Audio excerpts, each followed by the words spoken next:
আমার নাম দেবাশিস বিশ্বাস। আজকে রামনবমীর রাম ভক্তরা এই যে পথসভা বা শোভাযাত্রা আজকে পালন করছেন রাম ভক্তরা, হ্যাঁ, আপনি কি দায়িত্বে আছেন? এই রামনবমী উদযাপন সমিতির তরফে আমাকে সভাপতির দায়িত্ব দেওয়া আছে, কিন্তু এটা সমগ্র হিন্দু সমাজের দায়িত্ব আর কি। আচ্ছা, আমি সেখানে একজন সাধারণ সৈনিক হিসাবেই আছি। আজকে তো রাম ভক্তরা প্রায় সব রামেরই ভক্ত বলবো আমরা। হ্যাঁ, রামেরই ভক্ত। এসছেন, তো এই উদযাপনে আজকে কতজন লোক হতে পারে?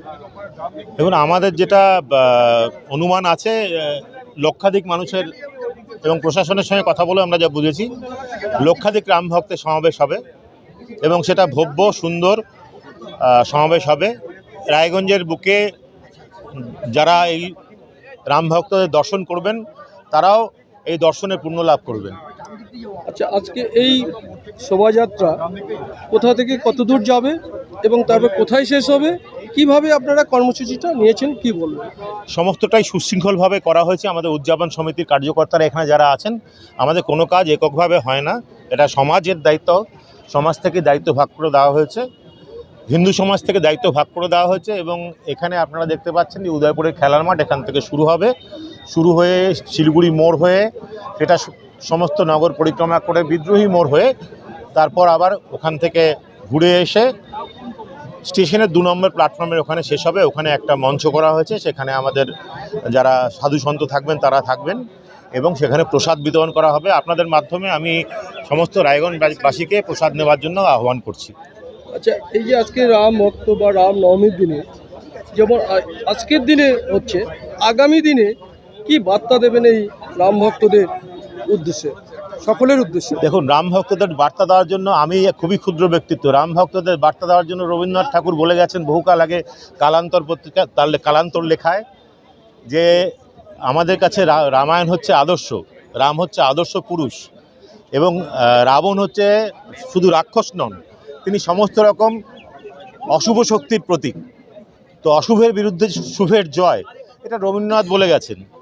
শরৎচন্দ্রের লেখায় আপনি পাবেন রামের সুমতি তিনি লিখে গেছেন, এবং তিনি নিজেও বলেছেন যে রামের জীবন আমাদেরকে কিভাবে হিন্দুদের অনুপ্রাণিত করে।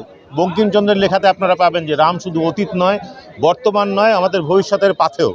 সুতরাং রামায়ণ আমাদেরকে চিরকাল হিন্দুদের পথ দেখিয়ে এসেছে, গোটা ভারতবর্ষে হিন্দুদের পথ দেখিয়ে এসেছে। বাংলার বুকেও রামায়ণের ঐতিহ্য চিরপ্রবহমান। মাঝখানে এটাকে ভুলিয়ে দেওয়ার একটা চক্রান্ত হয়েছিল, সাম্রাজ্যবাদী চক্রান্ত হয়েছিল, বিদেশি শক্তির মদতে চক্রান্ত হয়েছিল, ডিপ স্টেটের চক্রান্ত হয়েছিল। সেই চক্রান্ত ব্যর্থ হয়েছে। বর্তমানে হিন্দু জাগরণ ঘটে গেছে।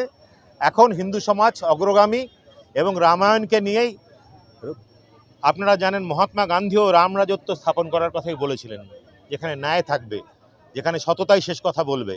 আমরাও সেই রাম রাজত্ব তৈরি করার দিকে অগ্রসর হব।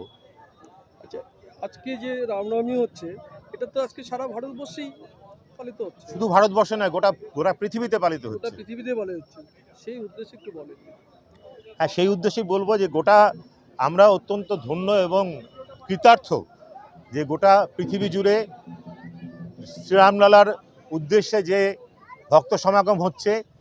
এই কোটি কোটি ভক্ত সমাগমের মধ্যে আমরাও যে ক্ষুদ্র অংশ নিতে পারছি, আমরাও যে শ্রীরামের প্রতি অর্ঘ্য নিবেদন করতে পারছি আমাদের এই ভব্য শোভাযাত্রার মাধ্যমে, এর জন্য আমরা শ্রীরামচন্দ্রের কাছে আমাদের কৃতজ্ঞতা জানাই, এবং তার প্রতি আমাদের বিশ্বাস আস্থা আরও বেড়ে যাবে।